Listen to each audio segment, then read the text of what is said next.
Hola a todos, este es el seminario 5. En esta oportunidad vamos a hablar sobre infecciones del tracto respiratorio superior e inferior no granulomatosas.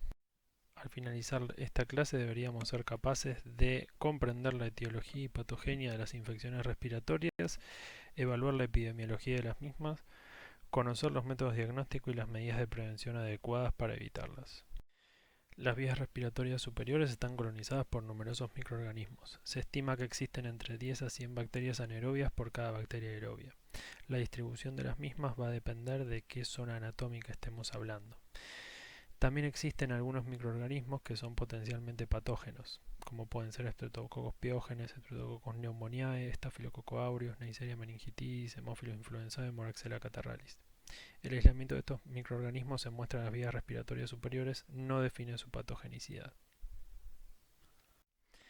Entre las defensas naturales que contamos se encuentran el epitelio ciliar asociado a mucus, que impiden la llegada de partículas al tracto respiratorio inferior y promueven un movimiento constante hacia la boca, ¿sí? Donde pueden ser eliminados ya sea por tos, estornudos o deglutidos.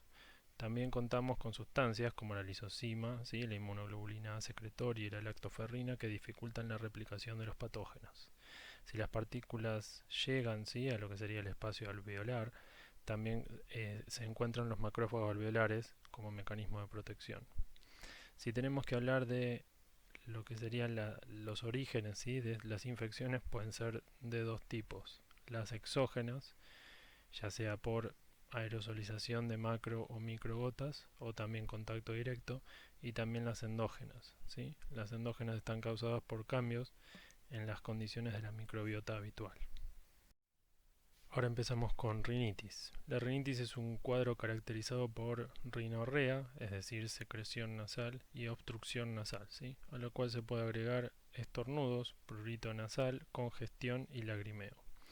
Habitualmente es de causa alérgica o infecciosa y con respecto a la parte infecciosa es una infección muy frecuente, ¿sí? Se afecta aproximadamente a cada persona adulta 2 a 3 veces por año y a los niños entre 5 a 7 veces. Tiene un claro pico estacional, ¿sí? Entre los meses de otoño y fines de primavera.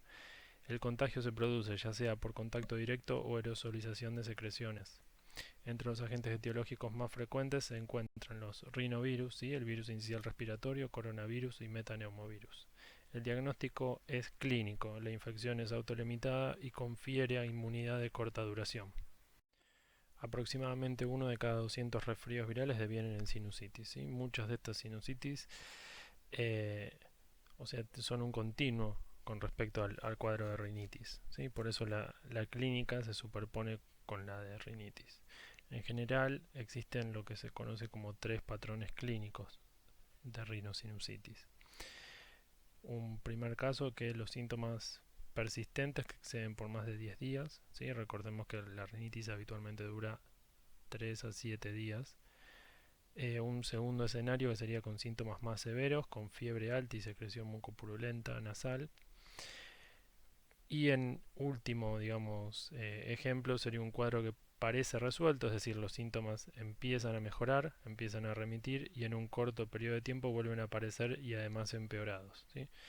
La patogenia de la rinosinusitis se establece en base a una inflamación de la mucosa nasal, ¿sí? Que cierra el ostium, o sea, la entrada de los senos paranasales. Eso genera una obstrucción, ¿sí? Y no se puede eliminar las secreciones.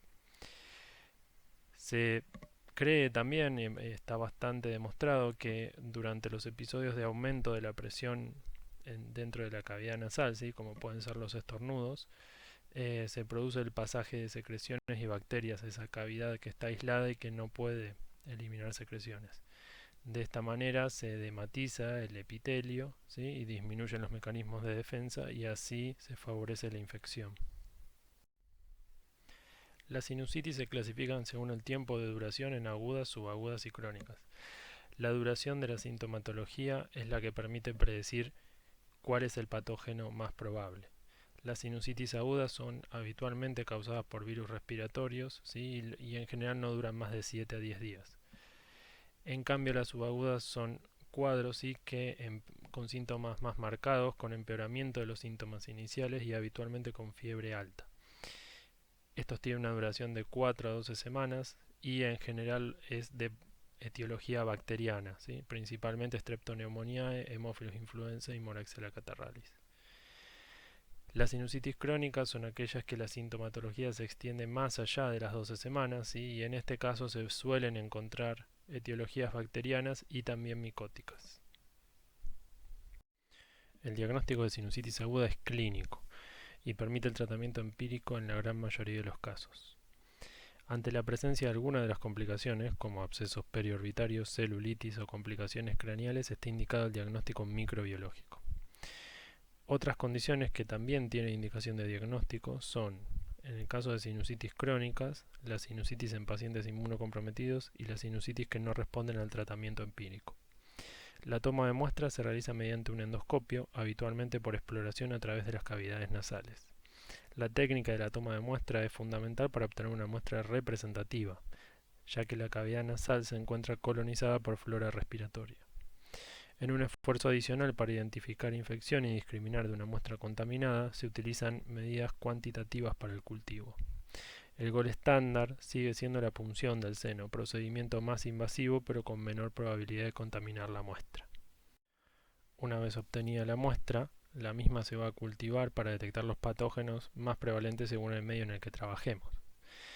En este caso lo que vemos acá son los 3 patógenos más prevalentes, ¿sí? de aislamiento en nuestro medio, ¿sí? Que serían el Streptococcus pneumoniae, ¿sí? Que va a ser un diplococo gram positivo con cápsulas, ¿sí? En la tinción, y se va a cultivar en agar sangre. La prueba de solubilidad en bilis va a ser positiva y la sensibilidad a optoquina también. En el caso de Haemophilus influenzae, ¿sí? Es un Bacillogram negativo, ¿sí? Que es necesario cultivarlo en agar chocolate, o también se lo puede ver generando el fenómeno de satelitismo, ¿sí? De las colonias de Staphylococcus en agar sangre. En el caso de Moraxella es un diplococo gram negativo, ¿sí? En el gram, que es oxidasa positivo y es un aerobio estricto. Produce oxidasa y catalasa, pruebas que pueden ayudar a identificarlo, y crece fácilmente en agar sangre no generando hemólisis. Los hongos son un agente importante de sinusitis crónica y en algunas ocasiones también pueden generar infecciones agudas. Se pueden presentar 3 cuadros clínicos distintos. En el primer caso tenemos una sinusitis micótica invasiva con diseminación. Habitualmente ocurre en pacientes inmunocomprometidos, diabéticos, neutropénicos o por uso prolongado de corticoides. Se produce invasión local del hueso y puede producirse diseminación a distancia. La segunda forma es la conformación de un micetoma, ¿sí? O una bola fúngica también llamada, en una de las cavidades paranasales. Es una densa acumulación de hifas, ¿sí? Que puede llegar a generar algo de invasión local pero que rara vez disemina. La última forma es la de una sinusitis micótica alérgica, que ocurre en pacientes inmunocompetentes pero atópicos. Hay una respuesta inmune exacerbada a las esporas mediadas por inmunoglobulina E, que generan la acumulación de material y edema de la cavidad paranasal. El diagnóstico se basa en la toma de muestra de la cavidad afectada, ya sea por endoscopía, punción o cirugía a cielo abierto si el cuadro clínico lo requiere. Al microscopio óptico se puede observar la presencia de micelios hialinos o pigmentados, dependiendo de qué especie esté implicada, y la identificación del microorganismo requiere el cultivo a 2 temperaturas y posteriormente la observación micro y macroscópica de las colonias. Se requiere sembrar de 4 a 8 tubos para tener una medida cuantitativa y así distinguir contaminación de infección. Se necesita cumplir el criterio de lo que se conoce como criterio de homogeneidad de la muestra. En un bajo porcentaje de los casos se puede llegar a ver alguna de las complicaciones, ¿sí? Las complicaciones son por invasión local o por embolias a distancia. Algunas de las mismas son osteomielitis, es decir, la invasión del hueso, ¿sí? Empiema epidural, es decir, una colección de material entre lo que sería el cráneo y la dura madre, ¿sí? Celulitis, y en otros casos también a distancia, como puede ser la trombosis de los senos transversos o cavernosos, y por otro lado los abscesos cerebrales. Pasamos ahora a otitis, ¿sí? Dentro de las otitis vamos a ver 2 tipos, las otitis externas y las otitis medias. Dentro de estas últimas podemos dividirlas en agudas y crónicas. Empecemos entonces con otitis externas. Las otitis externas son un grupo de patologías y hay varios tipos. La más común es la otitis externa difusa, que habitualmente tiene como agente etiológico Staphylococcus aureus o Pseudomonas aeruginosa. Es una enfermedad de alta incidencia, ¿sí?, que puede afectar hasta 1 de cada 10 personas a lo largo de la vida. Puede comprometer a cualquier grupo etario, pero hay grupos de riesgo. Lo más frecuente es que sean niños entre 5 a 12 años de edad y por otro lado también a las personas que nadan habitualmente. La mayoría de las otitis externas ocurren en condiciones de alta humedad y temperatura. Otras entidades menos frecuentes pueden llegar a ser las otitis externas micóticas, ¿sí?, producidas por Candida albicans o Aspergillus niger, y las otitis externas malignas o necrotizantes, habitualmente por Staphylococcus aureus y Pseudomonas aeruginosa. Cada una de estas entidades tiene factores predisponentes. En el caso de las otitis externas difusas, ¿sí?, el exceso de humedad atrapado en el conducto auditivo externo. Eso se puede deber a duchas, a la natación, a baños en piscinas o termas y a los climas húmedos. En el caso de las micóticas, las causas más frecuentes son el tratamiento prolongado con gotas óticas de antibiótico o la exposición continua al agua. En el caso de las otitis malignas, los factores de riesgo es pacientes diabéticos, pacientes añosos o inmunocomprometidos. El diagnóstico es habitualmente clínico, esto implica que no requiere diagnóstico microbiológico, salvo en el caso de las otitis externas malignas. En ese caso, se toma muestra para realizar cultivo y antibiograma y por otro lado, se inicia tratamiento empírico. Sigamos entonces con otitis medio aguda. La otitis medio aguda es una infección, ¿sí?, del oído medio que genera un proceso inflamatorio de la mucosa de revestimiento.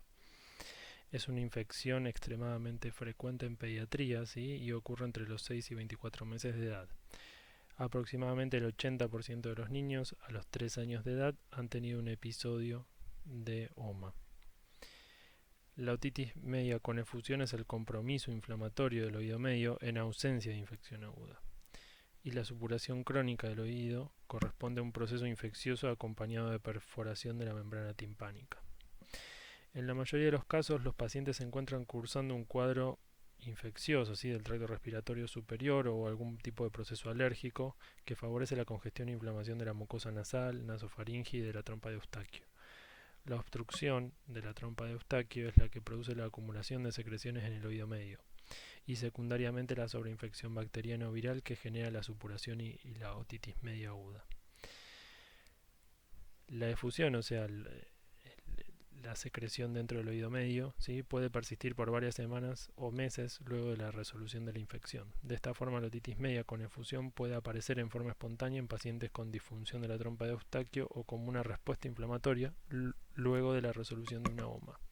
Si hablamos de la etiología, podríamos decir que entre el 50 y el 70% son bacterianas, ¿sí?, principalmente por Streptococcus pneumoniae, Haemophilus influenzae y Moraxella catarrhalis. Y en el caso del 30% restante son virales, ¿sí?, principalmente por virus incisional respiratorio, rinovirus, enterovirus y virus influenza. Si tenemos que hablar de diagnóstico, ¿sí?, el diagnóstico de las otitis medias agudas es clínico, en base a la sintomatología, es decir, principalmente dolor, que se conoce como otalgia, ¿sí?, y sensación de ocupación del oído que es difícil que lo relate un paciente pediátrico, ¿sí?, aunque sí habitualmente se puede notar que escuchan menos de ese lado que del otro. Todo esto se complementa con la otoscopía, ¿sí?, que puede servir para evidenciar la membrana timpánica y ver si está ocupada la cavidad del oído medio o no. En este caso lo que se instaura es un tratamiento empírico, ¿sí? Hay determinadas circunstancias donde es necesario hacer el diagnóstico microbiológico y los test de sensibilidad. Si llegara a ocurrir alguna de las situaciones acá señaladas, como pueden ser la OMA con retención en un niño seriamente enfermo, la OMA con exudado en pacientes con síntomas meningios o menores de 3 meses, la respuesta insatisfactoria al tratamiento empírico, en el caso de que la otitis ocurra en huéspedes inmunocomprometidos o en los casos que se sospeche un microorganismo causal inusual, se decidirá hacer el diagnóstico microbiológico. El diagnóstico consiste, ¿sí?, en la timpanocentesis seguido de aspiración. Timpanocentesis es la punción, ¿sí?, de la membrana timpánica y toma de muestra lo que sería la secreción, ¿sí?, que está en la cavidad del oído medio.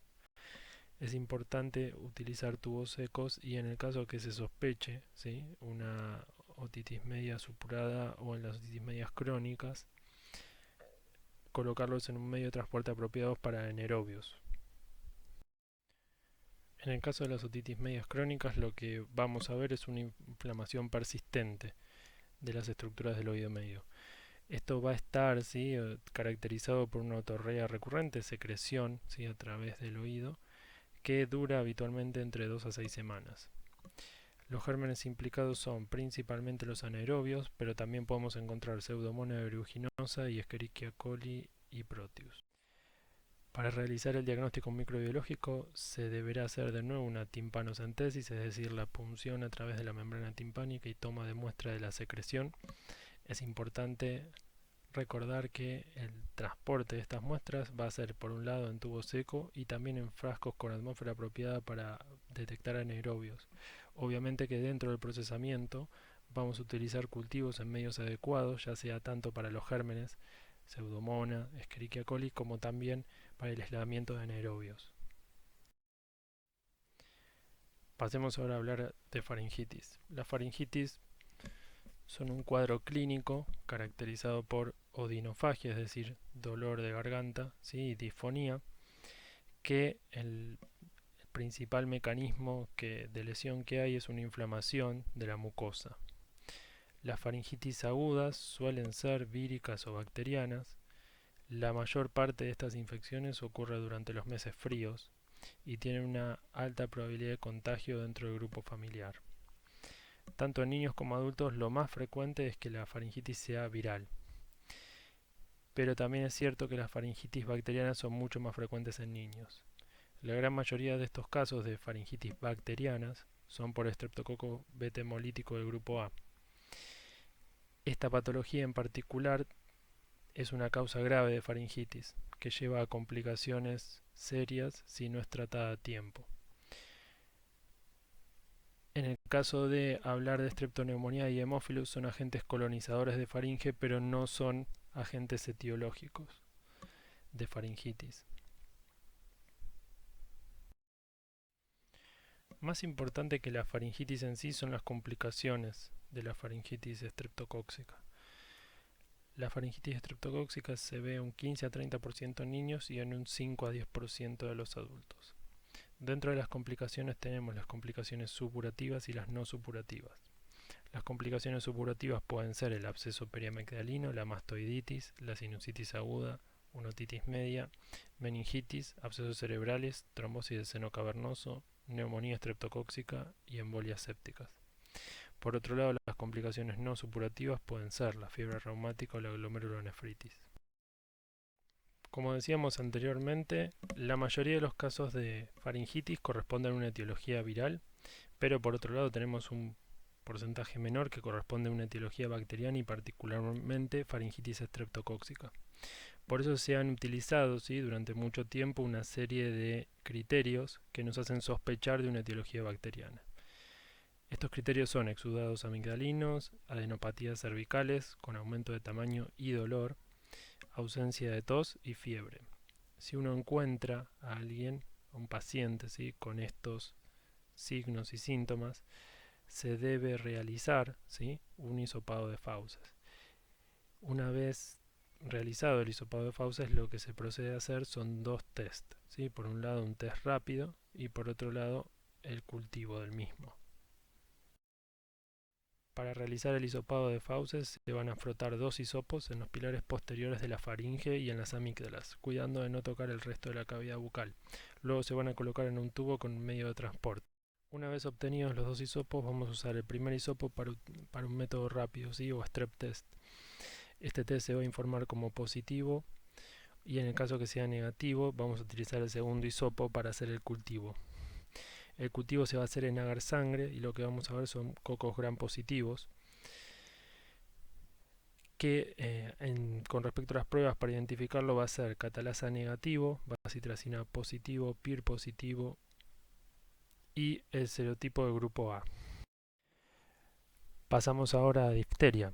La difteria es una enfermedad del tracto respiratorio superior. Se caracteriza por dolor de garganta, fiebre de bajo grado y manifestaciones sistémicas variadas. El agente etiológico es Corynebacterium diphtheriae, que es un bacilo gram positivo aerobio, que se dispone en general en letras o en chinas o empalizada. El principal factor de patogenicidad que tiene es la exotoxina diftérica. La toxina causa una destrucción local de las membranas mucosas, que es lo que genera la característica pseudomembrana, y por otro lado se puede absorber y genera daños en miocardio, en riñones, y también puede generar daño en el sistema nervioso central. Ante la sospecha de difteria se va a requerir tomar una muestra, ¿sí? Un hisopado, que idealmente tiene que ser por debajo de esta membrana, y también en lo posible obtener una muestra de la membrana. Se van a utilizar medios de cultivo específicos para difteria, como es el agar inclinado de Loeffler o el pico de flauta de Loeffler y el agar cistina telurito. Además de realizar el cultivo, una vez que se tiene el aislamiento, se puede hacer la prueba de ELEC, que es la que objetiva que el aislamiento, o sea, la población de corinebacterias, generen la toxina. Por otro lado, también se puede utilizar PCR y con eso también detectar el patógeno. La angina de Vincent tiene varios nombres, entre ellos el de gingivitis ulcerosa necrosante o también llamada la boca de trinchera. Existen factores que la favorecen como la mala higiene oral, la edad avanzada, el alcoholismo, la mala alimentación, el tabaquismo, la inmunosupresión, la gingivitis preexistente, el estrés extremo. Es una infección úlcero-necrótica de las encías y las papilas interdentales, causada por una asociación de espiroquetas, que generalmente son del género Borrelia o Treponema, y bacterias anaerobias, generalmente Bacteroides o Fusobacterium. Cursa con fiebre, gingivorragia, adenopatías, halitosis y amigdalitis unilateral, que es la diferencia de las anginas comunes. El diagnóstico en este caso, y es el único en el que se utiliza Gram, donde se puede ver la asociación entre estas dos bacterias. Es importante señalar que la mejor medida de limitación, o sea, eliminación de esta patología, es a través de la vacunación. Y también recordar que la enfermedad natural no genera una inmunidad duradera ni efectiva frente a esta patología. Pasamos ahora a infecciones del tracto respiratorio inferior. Estas infecciones son una de las primeras causas de atención médica en todo el mundo y también son una de las principales causas de morbo y mortalidad. Existen dos grupos grandes de riesgo, que son los menores de 5 años y los mayores de 65, pero afecta a individuos de cualquier edad. Si vamos a definir neumonía, la tenemos que definir como una infección aguda del parénquima pulmonar que se manifiesta por signos y síntomas de infección respiratoria baja. Estos síntomas comprenden principalmente tos, expectoración mucopurulenta y puede haber dolor en puntada de costado. Esto se asocia a signos clínicos y por otro lado en la radiografía a un infiltrado nuevo. En este caso lo que tenemos que constatar es que el paciente no haya estado internado más de 48 horas y que no haya sido internado en los últimos 28 días previos. En este caso se constituye una neumonía adquirida a nivel comunitario. Para explicar la fisiopatogenia, existen tres tipos de vía de ingreso. Por un lado puede haber una aerosolización, como puede ocurrir con los virus y gérmenes como Mycobacterium tuberculosis. En algunos casos se puede ver una colonización primero del tracto respiratorio superior, como se puede ver por Streptococcus pneumoniae o Haemophilus influenzae, y luego acceden al tracto respiratorio inferior. Y por último, la más rara, que sería por diseminación hematógena desde un foco distante. Una vez que llegamos al diagnóstico de neumonía, vamos a dividirla en aquellos pacientes que tienen comorbilidades de aquellos que no la tienen. Y vamos a ver en las próximas diapositivas cómo esto guía nuestro esfuerzo para llegar al diagnóstico.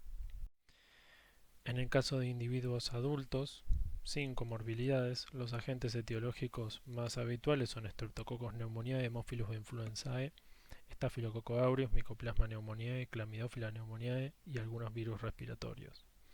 Dependiendo de la gravedad del cuadro clínico y mediante la utilización de varios scores que se pueden utilizar para saber si estos pacientes requieren atención ambulatoria o necesitan cuidado, ya sea en internación general o cuidados en terapia intensiva, va a ser lo que determine qué tantos estudios voy a hacer para llegar a ese diagnóstico. En el caso de una persona que por su estado general se puede tratar de manera ambulatoria, va a requerir solamente tratamiento empírico, es decir, no vamos a hacer diagnóstico microbiológico. Sí se va a hacer diagnóstico microbiológico en todos aquellos pacientes que son internados, y si son internados en terapia, además se van a agregar más estudios. Existen algunos datos epidemiológicos que nos permiten sospechar algunos otros agentes. Por ejemplo, en el caso de mala higiene dental se pueden ver casos de neumonías por anaerobios. En el caso de drogadicción endovenosa por vía hematógena se pueden ver casos de Staphylococcus aureus o TBC.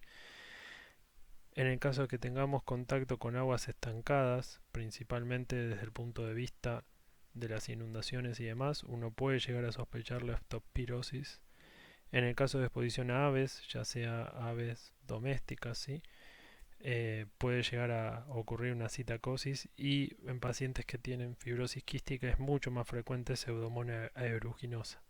En estos casos, además de la búsqueda de los gérmenes que ya mencionamos, vamos a agregar estos. La colonización de la mucosa de la vía aérea superior es asintomática por Streptococcus pneumoniae. Esto es mucho más frecuente en niños, entre un 20 y un 40% que en adultos. Una vez establecida el estado de colonización, se puede llevar a la enfermedad neumocóxica.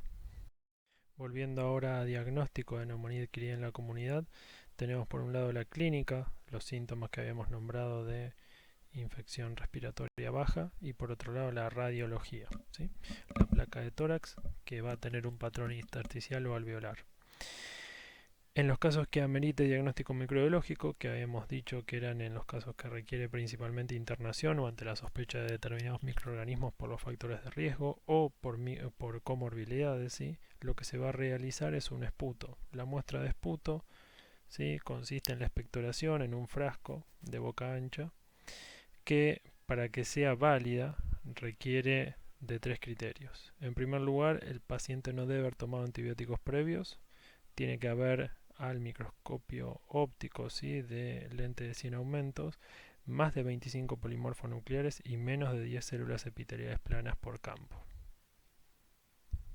Una vez validado el esputo, que ocurre solamente en el 50% de los casos, vamos a proceder a procesarlo. Por un lado vamos a hacer un examen directo con tinción de Gram para detectar Streptoneumoniae y Haemophilus influenza, y por otro lado vamos a hacer el cultivo. El cultivo tiene baja sensibilidad y especificidad, de hecho se cree que se llega al 30% nada más de los resultados son positivos, y se jerarquizan los gérmenes que llegan hasta la cuarta estría de sembrado o hasta la tercera con más de 5 colonias.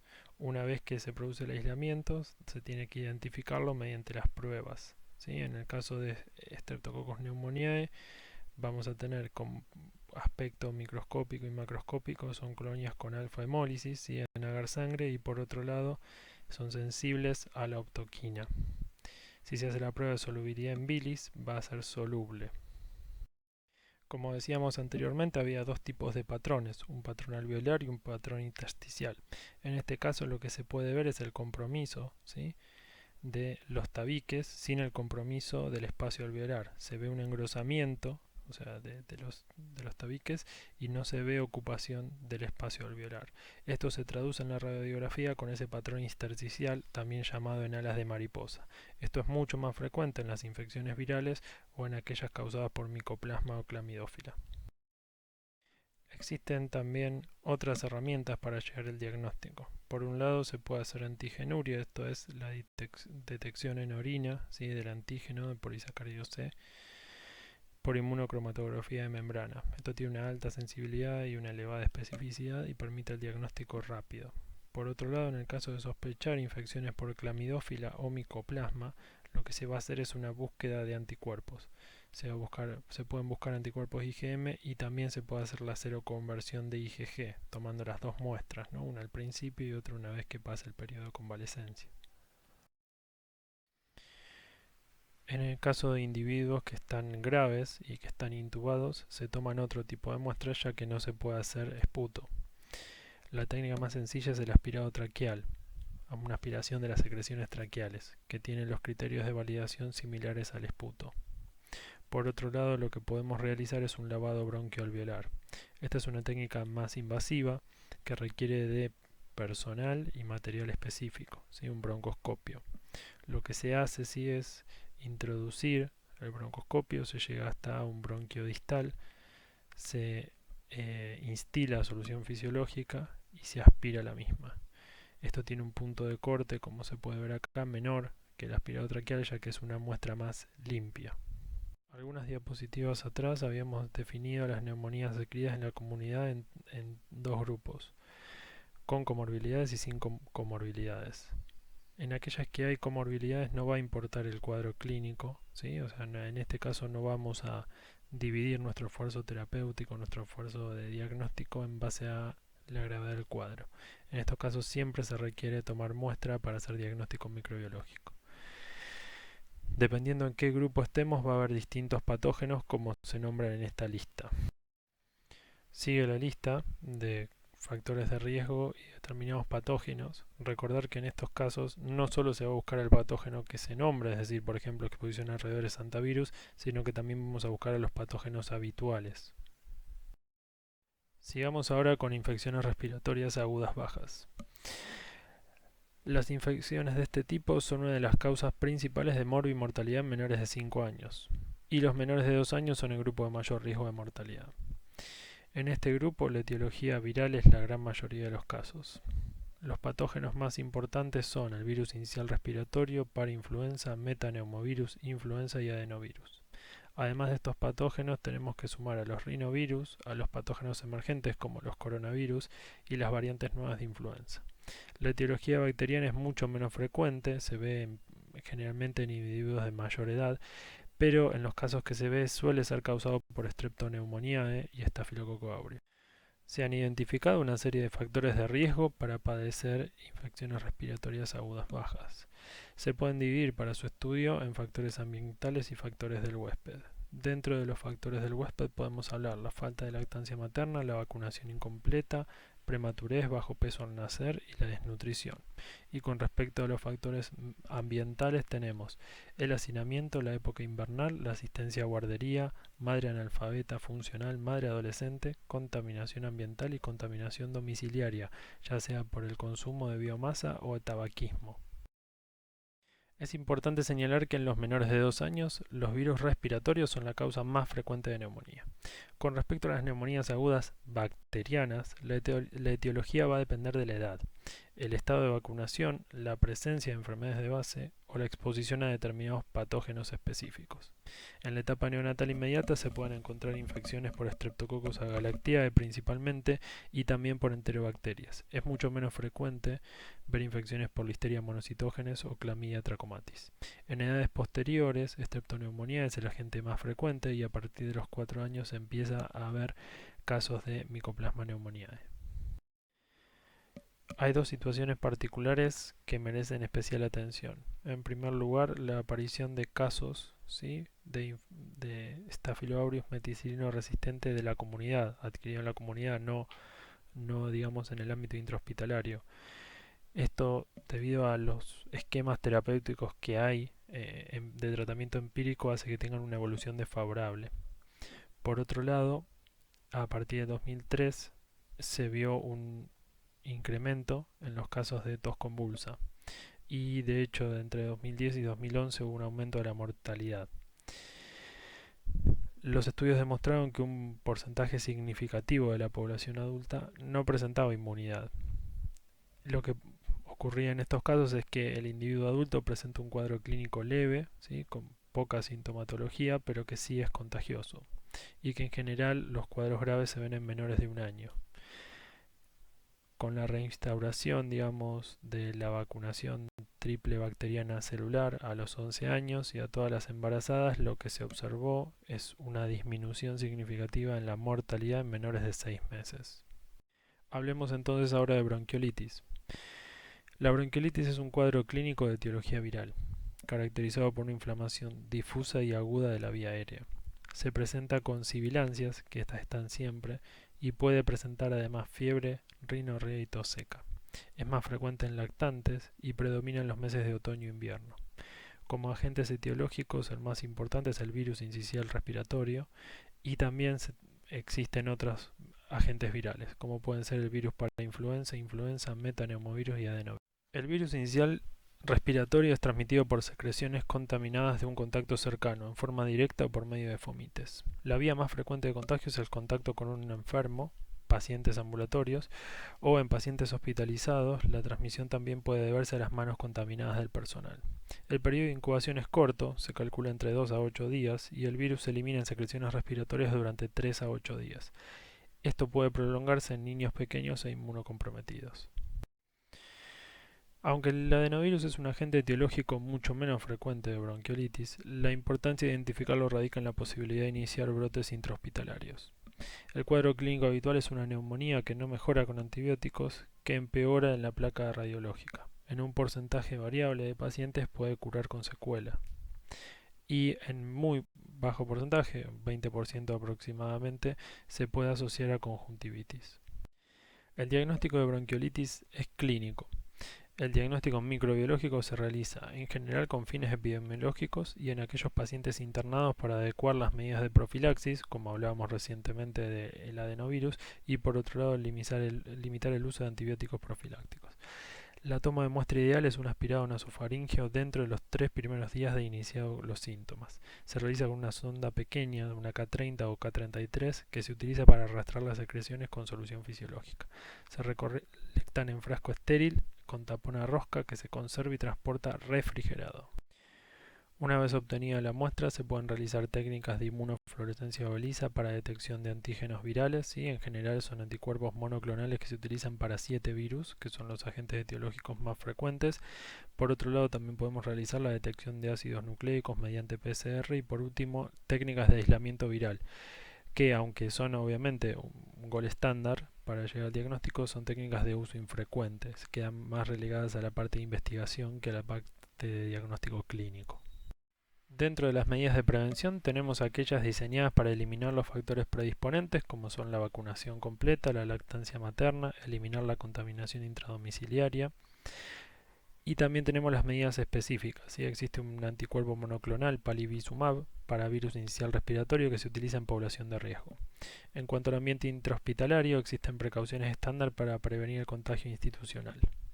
El lavado de manos, el uso de alcohol en gel, los guantes, y también el uso de barbijo, antiparras y camisolín en el caso de realizar procedimientos de toma de muestra.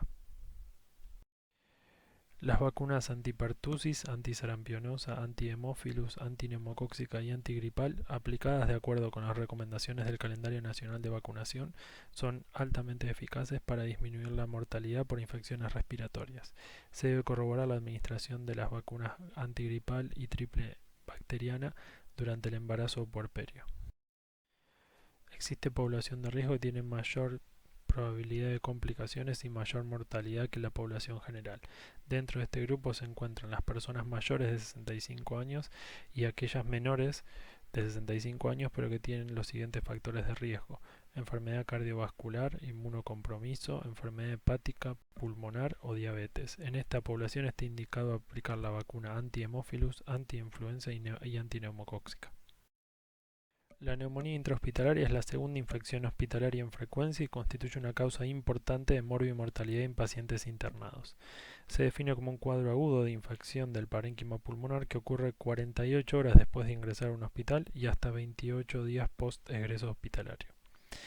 La colonización por flora normal, estreptococos, estafilococos, hemófilus, o patógenos hospitalarios, como pueden ser los bacilos gram negativos o Staphylococcus meticilino resistente, precede al desarrollo de la neumonía.